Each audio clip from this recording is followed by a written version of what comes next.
The wine glass trembles in my hand as I watch Marcus across the candlelit restaurant. His jaw clenched so tight I can see the muscle jumping beneath his skin. His eyes, those deep brown eyes that once made me feel like the only woman in the world, now burn with something cold and possessive. "You're being ridiculous, Sophia." His voice carries that familiar edge, the one that used to make me second-guess everything. "This was never part of our agreement." Our agreement. The words taste bitter in my mouth like the expensive Bordeaux he insisted on ordering. 6 months ago, when he first suggested we modernize our relationship, those words felt revolutionary, progressive. Now they feel like chains. I set down my glass with deliberate care, watching the deep red liquid catch the light.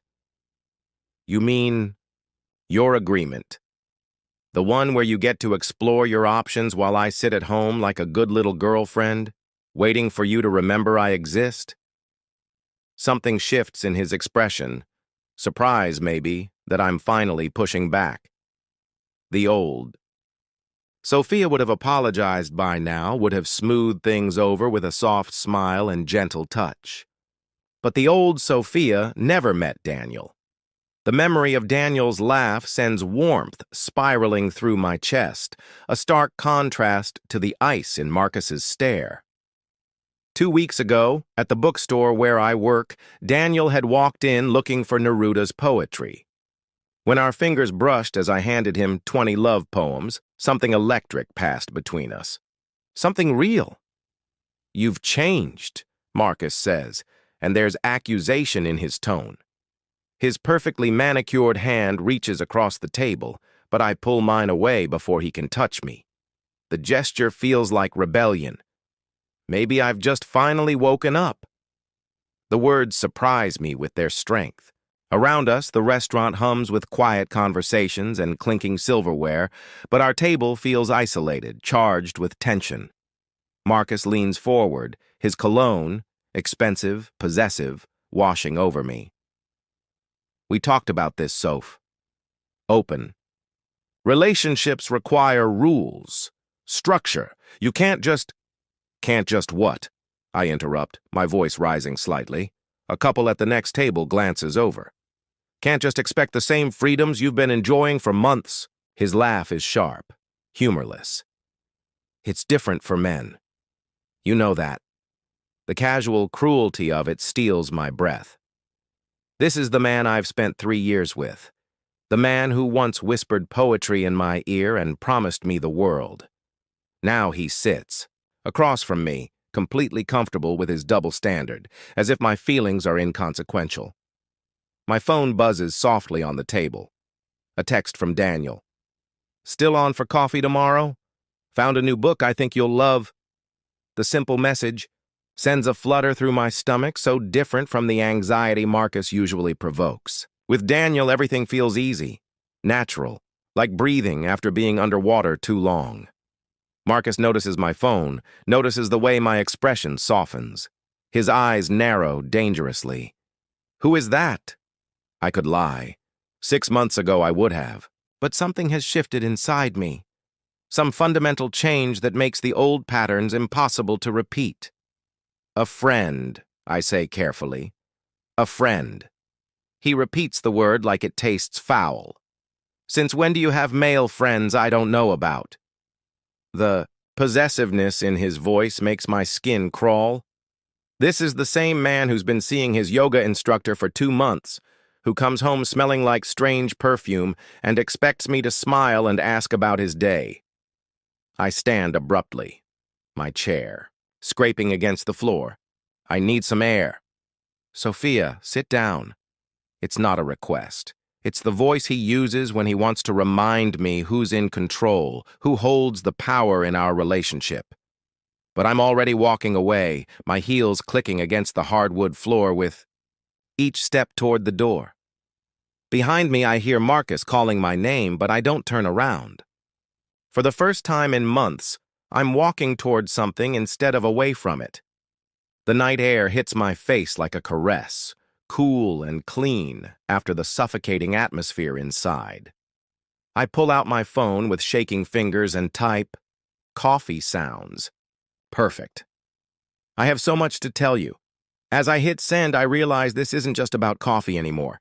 This is about choosing myself, about refusing to be a supporting character in my own love story. Behind me, the restaurant door opens with a sharp chime, and I know without looking that Marcus is following. But for the first time in our relationship, I'm not afraid of his anger. I'm finally ready to fight back. The little cafe on 5th Street wraps around me like a warm embrace, all exposed brick and fairy lights, nothing like the sterile elegance Marcus prefers.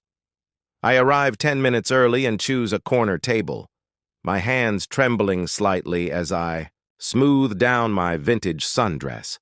The one Marcus always said made me look too bohemian. Today, I want to look exactly like myself. Daniel appears in the doorway like something from a dream, his dark hair catching the afternoon sunlight streaming through the windows. He's wearing a simple white t-shirt and jeans, but there's something about the way he moves, confident without arrogance, present without performance, that makes my pulse quicken. His eyes find mine across the cafe, and that smile spreads across. His face, the one that makes me feel like I'm the only person in the room. He navigates between tables with easy grace, carrying a worn leather messenger bag and what looks like a vintage book. Sophia. My name sounds different when he says it. Not like an afterthought or an obligation, but like something precious. You look beautiful. Heat rises in my cheeks as he settles into the chair across from me, close enough that I catch his scent. Clean soap and something warm, maybe cedar. Nothing artificial or overwhelming, just him. Thank you. I tuck a strand of hair behind my ear, suddenly nervous. What's the book? His eyes light up as he slides it across the table. Pablo Neruda, but not the one you sold me. His fingers brush mine as I take it, and electricity shoots up my arm. This one's about transformation, about becoming who you're meant to be. I open to a random page, and the words seem to leap off the paper. Love is so short. Forgetting is so long. My throat tightens unexpectedly. Sophia? Daniel's voice is gentle, concerned. Are you okay? I close the book carefully, my fingers tracing the worn cover. I broke up with him last night. Well, I tried to. He wouldn't listen. Daniel doesn't say anything immediately, but his presence feels solid, reassuring. When I finally look up, there's something intense in his green eyes, something that makes my breath catch. What do you mean he wouldn't listen? He followed me home, stood outside my apartment for 2 hours, calling my phone, pressing the buzzer. I shudder, remembering Marcus's voice through the intercom, alternating between pleading and demanding. My neighbor finally threatened to call the police. Daniel's jaw tightens, and I see his hands clench briefly on the table. That's not okay.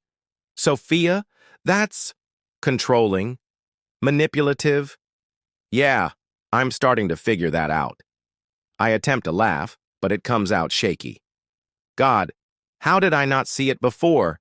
Because you're not supposed to have to guard against someone who claims to love you. His voice is quiet, fierce. Because trust shouldn't be a weapon someone uses against you. The understanding in his eyes almost undoes me. When did someone last look at me like this, really seeing me, not just what I could do for them? I keep thinking about what you said, I whisper, about Neruda, about love being a bridge between two solitudes. Daniel leans closer, and I can see gold flecks in his green eyes. What about it? Marcus never wanted to bridge anything. He wanted to absorb me, make me smaller so he could feel bigger. The admission feels like exhaling poison. But with you, I trail off, suddenly aware of how close we are, how his breathing has changed.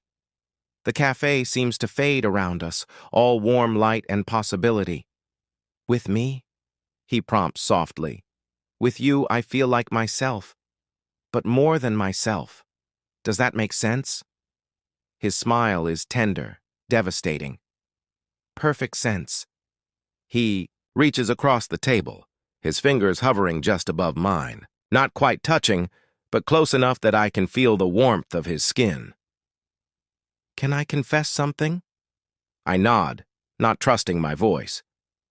I've been thinking about you since the moment you handed me that book. Not just thinking, dreaming. About your laugh, about the way you bite your lip when you're concentrating, about what it would feel like to... He stops himself, color rising in his cheeks. Sorry. Too much? No. The word comes out breathier than I intended. Not enough. Something shifts between us, the air growing thick with possibility. I turn my hand palm up on the table, an invitation. His fingers settle against mine, and it feels like coming home and jumping off a cliff at the same time. Sophia, he says, and there's a question in it, a promise.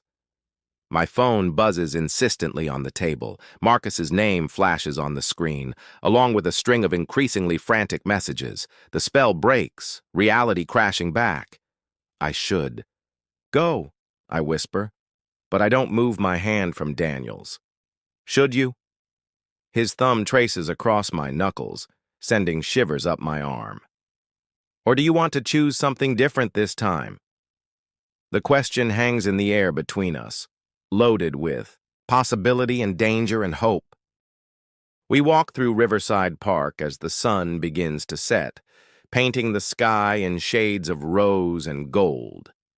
Daniel's hand in mine feels natural, right, so different from Marcus's possessive grip. Here, with Daniel, I feel like I'm floating instead of being dragged. Tell me something true, he says as we settle on a bench overlooking the water. The request catches me off guard with its simplicity. Something true? I consider this, watching a couple of ducks glide across the pond. I haven't felt beautiful in so long I'd forgotten what it was like. His intake of breath is sharp, pained. Sophia, no, it's okay. I need to say this. I turn to face him fully, drawing strength from the warmth in his eyes. Marcus had this way of making me feel grateful for scraps. A compliment here, attention there. Always just enough to keep me hoping for more, but never enough to feel full. Daniel's free hand comes up to cup my cheek, his thumb brushing across my skin with infinite tenderness. You are the most beautiful woman I've ever seen. And I don't just mean... He gestures vaguely at my appearance. I mean the way your whole face lights up when you talk about books, the way you treat every customer at the store like they matter, the way you're brave enough to leave something that's killing you, even when it's terrifying. My eyes fill with tears I didn't expect. I don't feel brave. The bravest people never do. His voice is soft, reverent. Can I tell you something? True, I nod, not trusting my voice. I've been falling for you since that first day. Not just attraction, though God knows you take my breath away, but falling for your mind, your heart, the way you see the world. His thumb continues its gentle movement across my cheek. And every time I see doubt in your eyes, every time you act surprised that someone could want you just as you are, it breaks my heart. Daniel, his name is barely a whisper. I know this is complicated. I know you're just getting out of something toxic, and I don't want to be a rebound or a distraction. He leans closer, his forehead almost touching mine.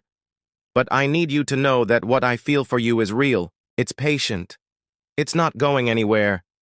The space between us feels charged, electric. I can count every fleck of gold in his green eyes, can feel his breath warm against my lips. My heart pounds so loud I'm sure he can hear it. I'm scared. I admit. Of me? Of this. Of feeling this much. My voice cracks slightly. Marcus always said I was too intense, too emotional, that I needed to learn to want less.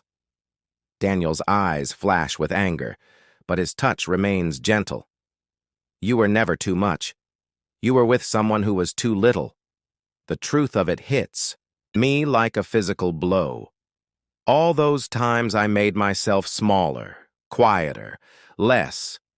Not because I was too much, but because he was too little to handle the fullness of who I am. Kiss me, I whisper, surprised by my own boldness. His eyes search mine for a long moment. Are you sure? Instead of answering with words, I close the distance between us. His lips are warm, soft, tasting faintly of the coffee we shared. The kiss starts gentle, questioning, but when I sigh against his mouth, everything deepens. His hand slides into my hair, fingers tangling in the strands as he pulls me closer. This is nothing like kissing Marcus. Nothing possessive or demanding about it. This is conversation, exploration, a question and answer in the language of touch. When his tongue traces my lower lip, I open for him gladly, and the soft sound he makes in response sends heat spiraling through my entire body. Time seems suspended.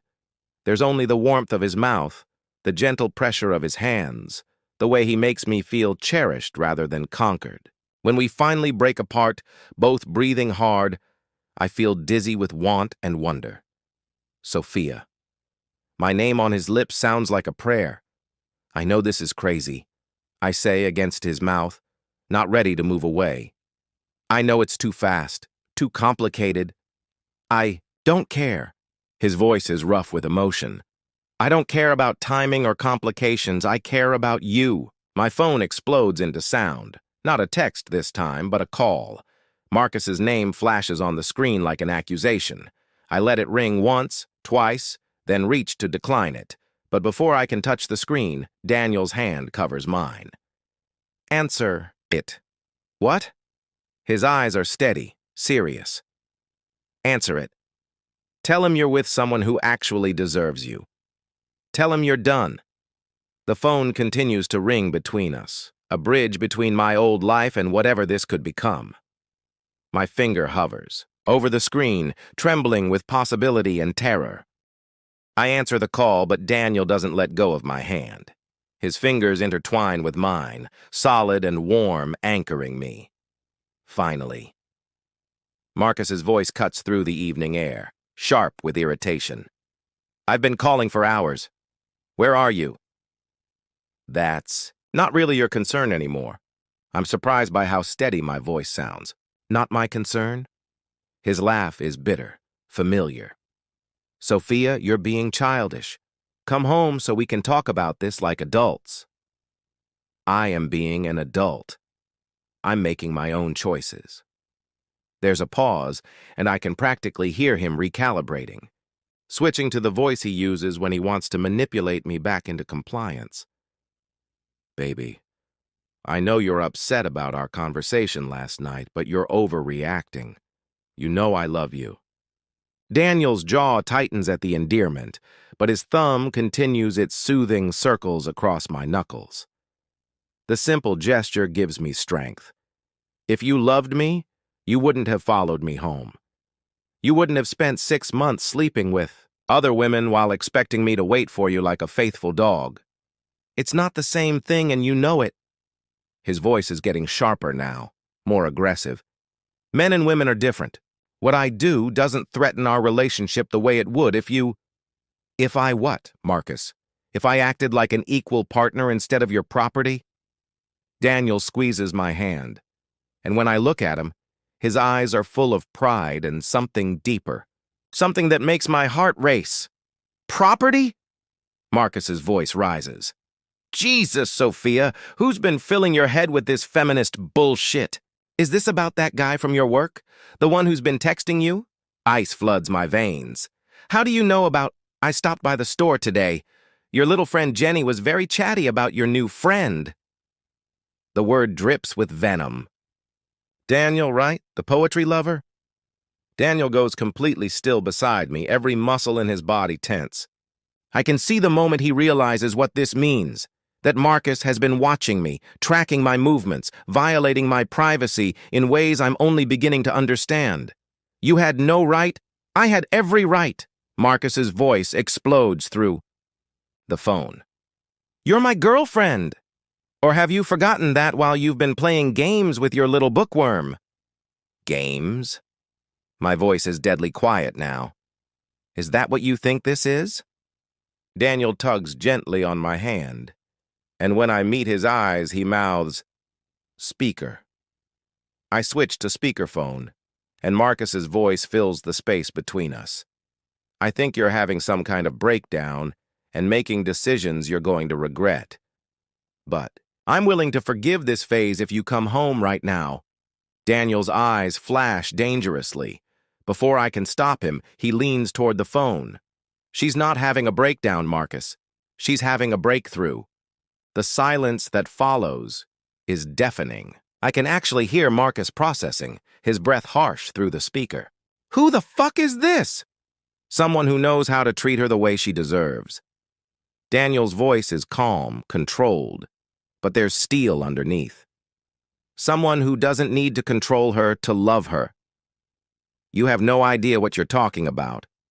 Marcus's voice is getting dangerous now, the tone he uses right before he really loses his temper. Sophia, if you're with him right now, if you're fucking around behind my back while we're working through our problems, we don't have problems, Marcus. You have problems. I'm surprised by the strength in my own voice. And I'm not working through anything with you anymore. Like hell you're not. Something crashes in the background, probably something thrown or kicked. Where are you? I'm coming to get you. Daniel and I exchange a look. This is escalating faster than either of us expected. You're not coming anywhere near her, Daniel says quietly. Oh, I'm not? Marcus laughs, and there's something unhinged in it now. We'll see about that. I know exactly where you are, poetry boy.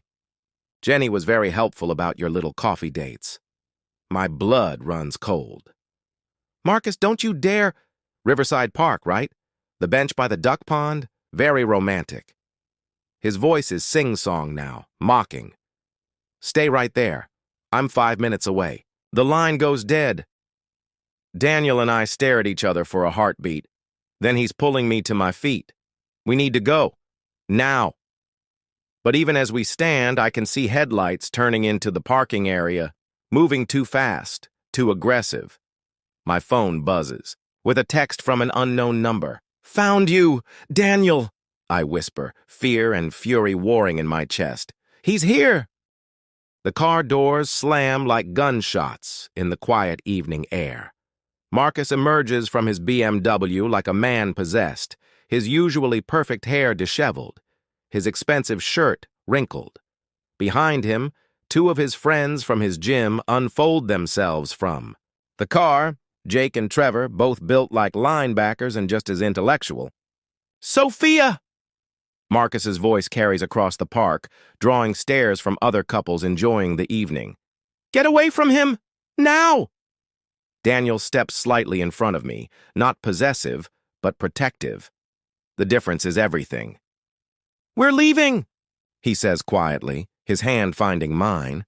But Marcus is already striding toward us, his face twisted with rage and something that looks like panic.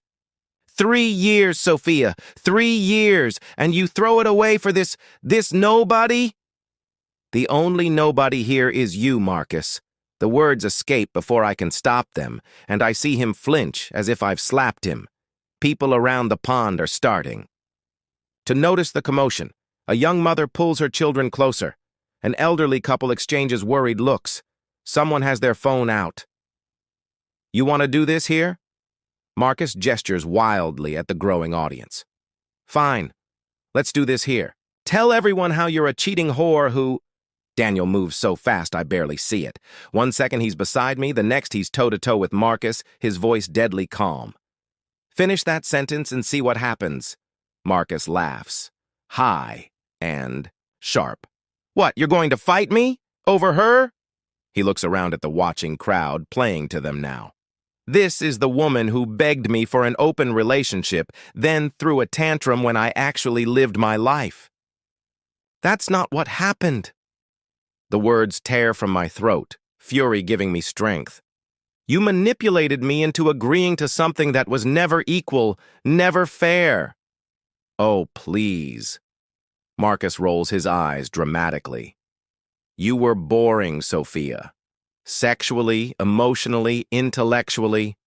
I was trying to spice things up, help you grow as a person, and this is how you thank me?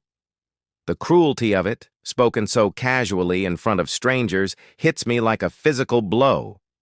For a moment, I'm that girl again, the one who believed she wasn't enough, who accepted scraps and called it love.